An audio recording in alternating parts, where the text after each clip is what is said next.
Hello friends, नमस्कार। मैं विवेक कुमार एक बार फिर मदर इंडिया एकेडमी में आपका स्वागत करता हूं। आज हम टॉपिक करेंगे सर्वनाम।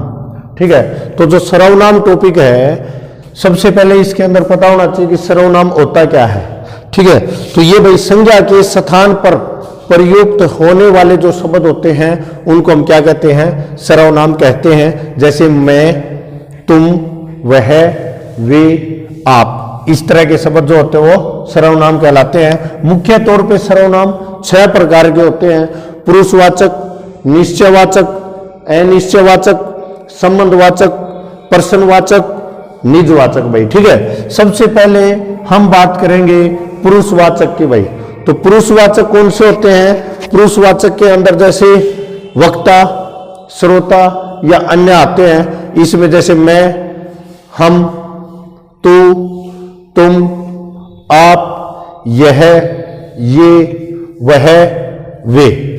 अब हम बात करते हैं कि पुरुषवाचक जो होता है 3 प्रकार का होता है। जैसे इंग्लिश में first person, second person, third person होते हैं, उसी प्रकार से उत्तम पुरुष होता है भाई फर्स्ट पर्सन।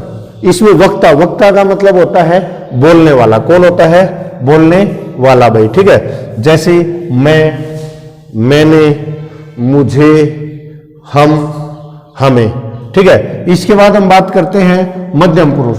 मध्यम पुरुष में श्रोता, सुनने वाला। ठीक है, जैसे मैं बोल रहा हूं तो मैं इसके अंदर उत्तम पुरुष, मुझे जो सुन रहा है मेरे सामने है वो क्या हो जाएगा? मध्यम पुरुष हो जाएगा, श्रोता। जैसे तू, तेरा, तुझे, तुम, तुम्हारा, तुम्हें, आप, आपका, आपको। इसके बाद नंबर 3 पे है भाई अन्य पुरुष।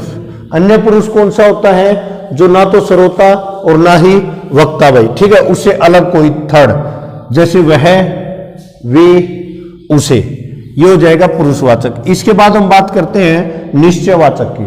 निश्चयवाचक नाम से ही पता लग रहा है कि कोई संकेत किया जा रहा है निकट या दूर की वस्तु की तरफ। जैसे ही आप कोई संकेत करते हैं वो क्या कहलाता है? निश्चयवाचक कहलाता है। जैसे यह मेरी पुस्तक है, यह नजदीक की वस्तु को दर्शा रहा है ना, यह शब्द, तो ये क्या हो जाएगा? निश्चयवाचक।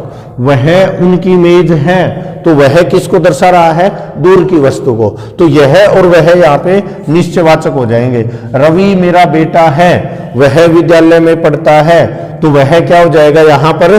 तो ये निश्चयवाचक हो जाएगा। इशारा किया गया है, वह विद्यालय में पढ़ता है। भाई ठीक है, और यह मेरी बहन है, वह बहन की सखी है, तो वह देखिए उसकी सखी की तरफ इशारा किया है।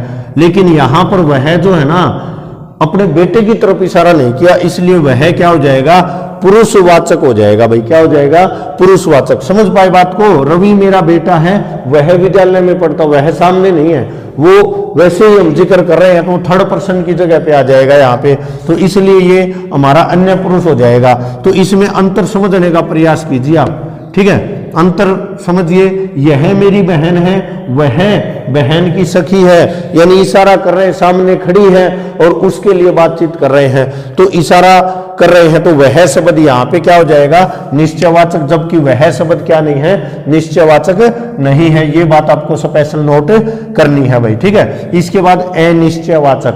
अनिश्चयवाचक जिसमें मतलब क्या होता है? निश्चित व्यक्ति या वस्तु ना हो, निश्चित ना हो, उसको हम अनिश्चयवाचक बोलते हैं। जैसे कोई, कुछ। एग्जाम्पल के लिए, बाहर कोई आया है, कोई मतलब आया है, तो कोई यहाँ पे क्या हो जाएगा? अनिश्चयवाचक। दाल में कुछ है, पता नहीं क्या है, इसका मतलब कुछ क्या हो जाएगा? यहाँ पर अनिश्चयवाचक सर्वनाम हो जाएगा। इसके बाद हम ये संबंधवाचक सर्वनाम की बात करते हैं। सर्वनाम से पहले और दूसरे उपवाक्य के जो संज्ञा शब्द होते हैं उनमें जो संबंध प्रकट होता है उसको हम संबंधवाचक कहते हैं। भाई क्या कहते हैं? संबंधवाचक सर्वनाम कहते हैं। जैसे ये पेयर में यूज होते हैं, जो, वह, जैसा, वैसा, सो, ये जो, सो। फॉर एग्जाम्पल, जो मेहनत करता है वह सफल होता है। भाई जो और वह क्या हो जाएगा? संबंधवाचक। ठीक है, इसके बाद जो करेगा सो भरेगा, जो और सो क्या है यहाँ पर, ये हमारे संबंधवाचक हो जाएंगे। ठीक है, इसके बाद प्रश्नवाचक। प्रश्नवाचक के अंदर प्रश्न करने के लिए प्रयुक्त शब्द दो ही होते हैं भाई, कौन और क्या। कितने होते हैं? दो। जैसे कक्षा में कौन पढ़ रहा है, कौन यहाँ पे प्रश्नवाचक हो जाएगा। बाहर कौन खड़ा है, कौन यहाँ पे क्या हो जाएगा? प्रश्नवाचक। एक विशेष पॉइंट ध्यान रखेंगे आप कि कब, कहाँ, कैसे, कितना, किन्हे, ये प्रश्नवाचक शब्द हैं, न कि सर्वनाम है। ठीक है, एग्जाम्पल ये मतलब इस तरह का क्वेश्चन में आता है कि जैसे 3 यहां से दे दिए, एक इनमें से दे दिया कि कौन सा सर्वनाम है।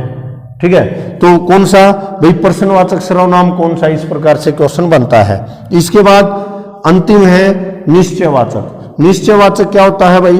अपनेपन या निजत्व का भाव प्रकट होता हो, भाव उत्पन्न होता हो, उसको हम निजवाचक कहते हैं। जैसे आप, स्वतः, खुद, स्वयं, इस तरह के शब्द जो होते हैं वो निजवाचक में आ जाएंगे। एग्जाम्पल है मैं स्वयं सामान उठा लूंगा, तो जो स्वयं शब्द है वो क्या हो जाएगा? निजवाचक सर्वनाम हो जाएगा। मैं खुद वहां जाऊंगा, तो वहां क्या हो जाएगा? ये इसके अंदर खुद, ये निजवाचक हो जाएगा। अब निजवाचक में और पुरुषवाचक में क्या डिफरेंस है भाई, ये आपको पता होना चाहिए। देखिए मैंने आपको एक यहाँ पे भी मतलब बताया था निश्चयवाचक में और पुरुषवाचक में क्या अंतर है, बहुत ही इंपॉर्टेंट रहेगा। अब जैसे पुरुषवाचक का एग्जाम्पल है, आप यहाँ आसन ग्रहण कीजिए, तो आप ये किसके लिए, किसी व्यक्ति के लिए प्रयुक्त हुआ है, पुरुषवाचक हो जाएगा। आप हमारे हिंदी के अध्यापक हैं, तो किसके लिए हो जाएगा? पुरुषवाचक के लिए। अब निजवाचक में देखना, मैं सामान अपने आप उठा लूंगा, तो सामान अपने आप उठा लूंगा, तो आप शब्द यहाँ पे क्या हो जाएगा? निजवाचक हो जाएगा। राम को किसी ने नहीं बुलाया, वह अपने आप आया है, तो आप शब्द यहाँ पे क्या हो जाएगा? ये निजवाचक हो जाएगा। ठीक है, तो इस प्रकार से ये हमारा आज का टॉपिक था। सर्वनाम प्रैक्टिस करके देखेंगे स्टूडेंट्स। तो आज के लिए इतना ही रहेगा। Thank you. जय हिंद, जय भारत।